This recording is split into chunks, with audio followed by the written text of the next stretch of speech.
Alright, what's going on, guys? Trev back again, here to bring you another video. This one's going to be doing a video giving my thoughts on the title for the season premiere for The Walking Dead Season 7. This is for Episode 1. It is called The Day Will Come When You Won't Be.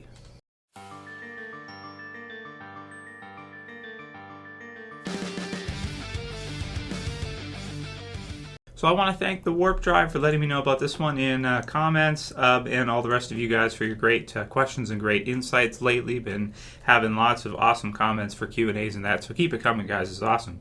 So he said, also, Trev, the episode title is confirmed to be The Day Will Come When You Won't Be, and it also says that on the wiki. So AMC.com, I'll put the link in the description so you guys can check it out. It's got the episode title there. It's on the wikia, and it's a quote. He says it's a quote from Dr. Jenner back in the Season 1 finale. Jenner gives them the chance to leave, and Rick says, "I'm grateful," to which Jenner replies, "The day will come when you won't be." So, thoughts. You guys can write yours below. Awesome stuff, man. I really love this one. So I've been expecting to see Something to Fear for a while now. I thought the Season 6 finale was going to be called Something to Fear. Maybe Gimple thought it was too obvious, or whoever, is involved with choosing the names. I know Gimple, the showrunner, I pretty much blame him for everything, or I give him credit for everything. It's not all him, but he is a freaking super genius. We got to admit that as well, too. But I love the title for the premiere. If they're not going to go with Something to Fear, this one is really insightful, and it's really, really clever. So, referring back to the Season 1 finale, to go way back, if you guys haven't seen this one for a number of years, which I'm sure many of you maybe haven't seen it for 6 or 7 years now, however long it's been since it originally aired, going into Season 7 from Season 1. So, the day will come when you won't be. So, that means, okay, so Rick and the others leave. Jenner decides to opt out. He decides to kill himself because he views that as the least painful option, surviving in the zombie apocalypse or opting out. Jenner decides that he's going to opt out. So the day will come when you won't be. So Rick thanks him, of course, for allowing them to live and allowing them to get another shot, to get another chance. And I really love that they included this as the day. So this is the day. So the day is coming now. This is the day that's coming when you won't be. I'm not expecting to see any flashbacks of Jenner or anything like that, but the cleverness of the title is not to be underrated, I want to say. Also, they had the titles from Dale's quotes in, what season was it? Was it season 5, second half? I think so. Yeah, but anyway, they choose some really, really clever titles, and I really like this one because this is the day.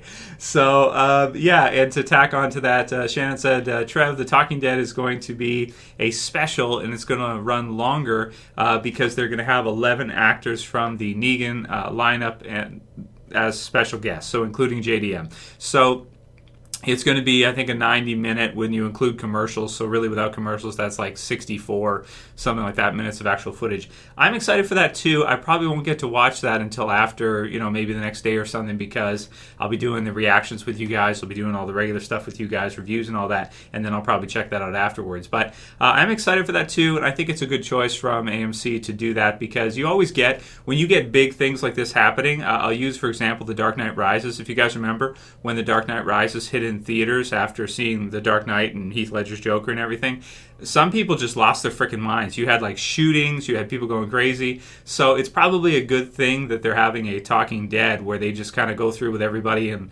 remind everybody out there, it's a show, right? Don't bring a bat to school, kids, and beat your friends up with it. It's a TV show.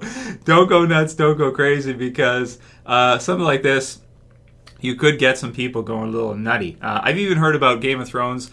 Somebody took a sword. I forget the article. I can't reference it now, but somebody impaled somebody with a sword, with a prop replica, like a prop replica, but like impaled them with a sword. After, what was it, one of the seasons of Game of Thrones? I forget. It was probably a couple years ago now, something like that. So, so some people just get really, well, obviously we do, but I like to think that we do it in a healthy way where we don't, start hitting people with bats and stuff. So, guys, don't hit anyone with a bat, okay? It's all good fun and games until someone gets Lucille, okay? Be careful. So it's a good thing that they're doing Talking Dead, and I think it's a smart move because It should be big, man. This might be the biggest TV series episode ever. We'll see, but I wouldn't be surprised if it was, for sure. Mathosian says, could it be Glenn's watch? Not a ring. My bet is Glenn's pocket watch. So the conversation that's been going in videos the last few days, and see, this is why I love to get insight from you guys, because everyone's got different thoughts and everyone has different kind of things, and they see it differently. So at the bottom right of the gore, you can see, and I've pointed this out in a couple of videos now, what appears to be a ring. But as I said when I first saw it, I'm like, yeah, it does look like a ring. It's pretty mangled and stuff. But, I don't know if we can say for sure 100% it is a ring. Like, it could be a piece of metal, it could be something chipped or something like that.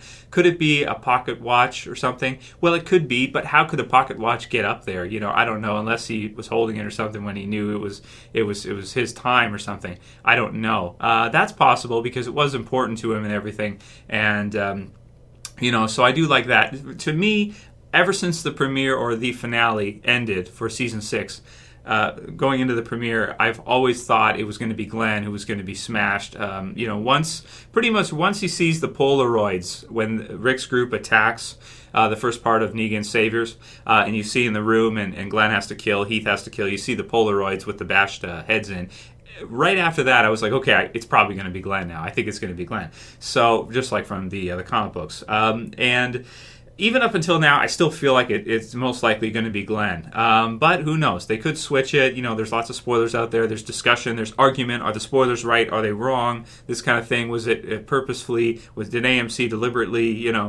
It's definitely going to be awesome to finally see and have it put to rest. I still kind of think it's Glenn, but who knows? We'll see who ends up being those remains that we see in the sneak peek. So, because that one, to me, those remains are definitely someone getting Lucille'd. That's definitely not somebody just getting stabbed or cut or something, or gutted or what have you. So, yeah, man, can't wait to see it. But we did have someone else who say that, okay, the Voluntaryist said Abraham does have a ring. It shows in Season 6, Episode 1, that he does have a ring. See, with him, it's a tricky discussion because he wears these gloves all the time, which makes sense. If you're in a zombie apocalypse, you're probably going to want to wear gloves. Just to hold your guns and everything and for your grip and everything. Makes sense, right? But if he does have a ring on there, it is possible that maybe he could be the one who gets bashed and maybe the ring kind of comes off or something as he's getting smoked. Because, of course, he had a previous, wife and life and everything before the zombie apocalypse, which, as it was all taken away from him, which we saw beautifully in flashbacks as well, too. So comments, guys, continue. Comments below. Do you think it's a pocket watch? Do you think it's a ring? Do you think it's Abraham's ring? Or do you think it's Glenn's watch? Who's the one who's getting bashed? Do you think it's Glenn? Do you think it's Abraham? Or do some of you think it's Daryl? Remember, nothing. It's not stupid, whatever your opinion is. There's different reasons to think different characters, for sure. So Madison Shipman says, Trev, Q&A question for you. What character do you think you most relate to or are you most like in The Walking Dead? And we'll do like... one more after this one for today's. So, what character am I most like in The Walking Dead of anybody? It's pretty tricky. I might want to say after seeing Fear, I might want to go with Travis. I think I am a lot like, I have a lot of similarities with Travis, but he's a bit older than me. So there's that. But it's pretty tricky because everybody's unique, right? Like everybody is, we try to make certain characters like others. Travis is not like Rick either, if you think about it, right? And people try to compare them all the time. They try to draw them across, to be similar. But we're all so unique as human beings. For me, I mean, yeah, I don't think I would ever be written into a, like a story like that, because being a YouTuber is not, well, I have a day job too, but being a YouTuber is probably not something any writer would like include in a story and want it to feel realistic, at least not right now. Maybe in 20 years it could become more normalized to the point where people are like, that's a thing? Okay, that's a thing. All right, we can include that. So I'm not sure. Some people compare me sometimes to Eugene. I think it depends on my hair game. What I got going on with my hair game. So there's that. But I am actually really athletic. Like I'm not. Some of you have an idea of me that I'm clumsy or I'm not good at sports or this kind of thing. My dad enrolled me in every sport there was growing up. So And I took gym every year in high school, and I'm pretty athletic. I'm very strong. I can do 50 push-ups straight. I'm not like terribly out of shape, as you guys saw in the video. Even though I make so many videos, I could probably lose 5 or 10 pounds. I'm like 185. I'm almost 6 foot. So, you know, some people compare me to Eugene sometimes. I'm pretty sure I'd be better at killing zombies than Eugene. I'm pretty sure. But, yeah, it's hard to say. I don't know. Who do you guys think you would be if you were in a zombie apocalypse? I'll go with Travis right now. Maybe it's because we just saw, you know, Fear, and that's kind of, you know, who I would relate to most right now. Man, that was awesome. That episode of Fear was incredible with Travis. It was great. So, yeah, very cool. And then the last one will be from Cyanide Sauce. I like that name, Cyanide Sauce. That's a funny one. Hey, Trev, JDM confirmed multiple kills. So here's the deal, and this isn't really spoilers. He had an interview, and Greg Nicotero has had too, where pretty much instead of saying death for the premiere, they say deaths. Okay, so that could mean more than one. So people take that as, okay, it's confirmed there's going to be more than one. I can't link the JDM interview for you guys. If any of you guys do have it posted online or know about it posted online, link it in the comments. I'll leave it there, and then everybody else thumb it up so people can see the JDM interview, because he had one just recently. There's a lot of them going around right now. I'm not even caught up on all of them, but where he maybe have said multiple kills or deaths or kills or something like that. So either way, man, it should be an absolutely incredible premiere. The day will come when you won't be. This is the day. Write your comments below, guys. Let me know what you think about all these awesome questions and insights. I cannot wait. Maybe I'm more excited for this season than any other season ever. Season 5, up until now, is probably the most... Well, Season 6 was awesome, too. I can't decide. Oh, my God. You guys write your comments below. If you like this video, please thumb it up below. You can also share. You can favorite. And if you do and you want to subscribe, bottom left to subscribe. I'll see you guys again tomorrow. As always, it's Trev, and I'm saying peace. Later, guys. See ya.